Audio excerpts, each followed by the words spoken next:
নিজেই প্রতিশোধ নিও না, আল্লাহ তাআলার জন্য অপেক্ষা করো, তিনিই তোমায় রক্ষা করবেন।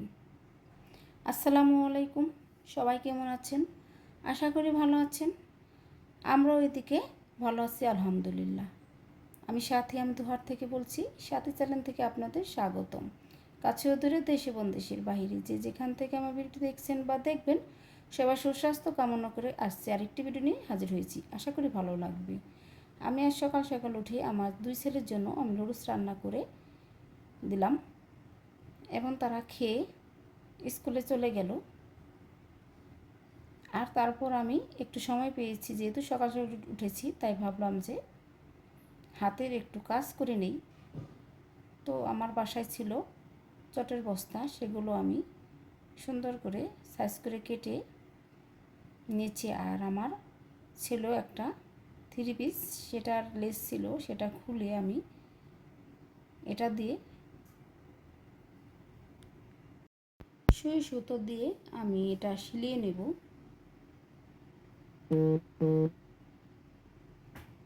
তো একটা বানিয়ে দেখাচ্ছি, 4টা বানিয়েছি আর একটা পাপোশও বানিয়েছি।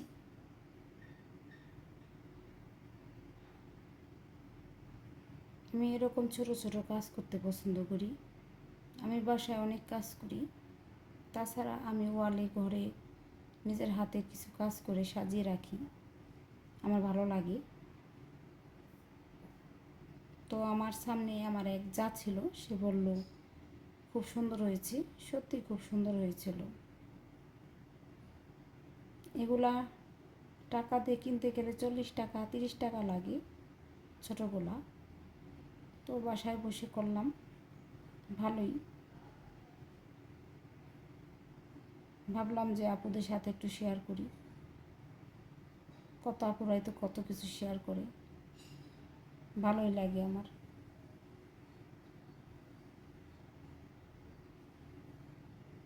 এভাবে চেপে চেপে সিলিয়ে নেব।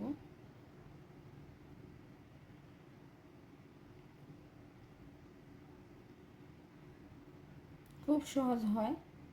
তো আমার সেলানো হয়ে গেছে, একটু দেখিয়ে দিচ্ছি।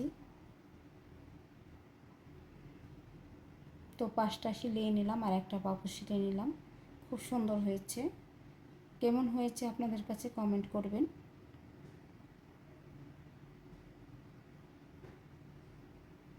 আর এখন আমি মাটির চুলাতে রান্নায় চলে যাব। তো ভাবলাম যে আজকে একটু মাটির চুলা রান্না করব। আমি বেশিরভাগ গ্যাসে রান্না করি, ভালো লাগে না মাটির চুলায় রান্না করতে। তো এখন ভাবছি যে আজকে রান্না করি। তো আমি চুলায় জ্বালিয়ে দিয়েছি। এখন আমি একটা কড়াই বসিয়েছি। আর এই কড়াইগুলা এখানেই থাকে। এগুলা কালির চুলা রান্না করার কড়াই। এগুলো আমি সাথে নিই না, এখানে রাখি। তো এখন প্রথমে আমি সবজি দিয়ে তরকারি রান্না করছি আমার ছেলের জন্য, বড়া দিয়ে। আমার ছোটো ছেলে খুব পছন্দ করে বড়ার তরকারি। বড়াটা ভেজে আমি সবজিটা রান্না করে নিলাম। আর এখন আমার বড় ছেলের জন্য একটু মাংস ভুনা করে নেব। প্রথমে আমি ভালো করে একটু ভেজে নেব, তারপর পেঁয়াজ দিয়ে মশলা দিয়ে কষিয়ে ভুনা করে নেব। বড় ছেলে মাংস পছন্দ করে, তাই বড় ছেলের জন্য মাংসটা রান্না করলাম।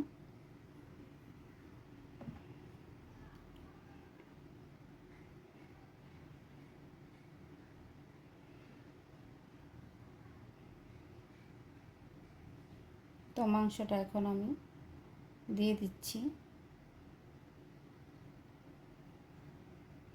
একটু ভেজে নিলে ভালো হয়।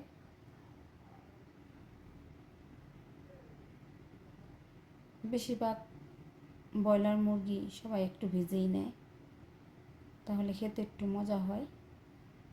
আমিও আজ একটু ভেজে নিলাম।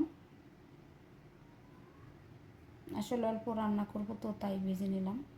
বেশি লোকের জন্য রান্না করলে ভাজি না। তো এখন মাংসগুলো আমি দিয়ে দিচ্ছি কষানো পেঁয়াজের মধ্যে।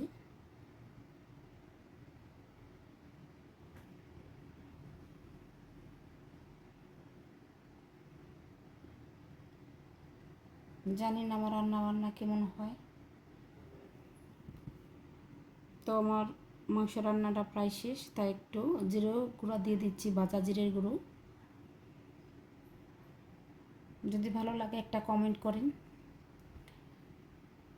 ছোট্ট একটা কমেন্ট করবেন, আমার ভালো লাগে। আপনাদের কমেন্টই আমার মনে ভিডিও করতে উৎসাহ জাগিয়ে তোলে। আর যারা লাইক দিয়েছেন তাদেরকে অসংখ্য ধন্যবাদ। আর যারা এখনও লাইক দিতে ভুলে গেছেন তাহলে অলরেডি একটা লাইক দিয়ে দেন। আপনার লাইক আমার ভিডিও একে অন্যের কাছে পৌঁছে যাবে। তো এখন ভাবলাম যে আমি ইলিশ মাছের চাল দেওয়া মাছটা তৈরি করব। তো আজ ইলিশ মাছ জাল দিয়ে একটা তরকারি বানাবো। এটা কি বলে আমি জানি না, আমার শ্বশুর মশাই খেতে চেয়েছে, তাই তার জন্য আজকে রান্না করছি, আমরা সবাই খাবো। আমারও এটা ভালো লাগে, জাল দেওয়া ইলিশ মাছের তরকারি।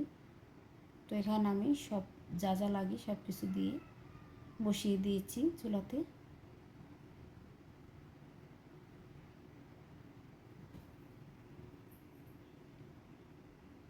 এটা কিভাবে রান্না করে আমি জানি না, কিন্তু আমি যেভাবে রান্না করছি সেটাও খুবই ভালো হয়। তরকারিটা বেশ মজা হয়েছিল। এখানে অল্প একটু তেল দিলেই হবে, বেশি তেল লাগে না। ইলিশ মাছের থেকে অনেক তেল বাসে। তো একটু নেড়ে আমি নিচ্ছি। এভাবে আমার মতো কে কে ইলিশ মাছের জাল দেওয়া তরকারি খেতে পছন্দ করেন কমেন্ট করবেন।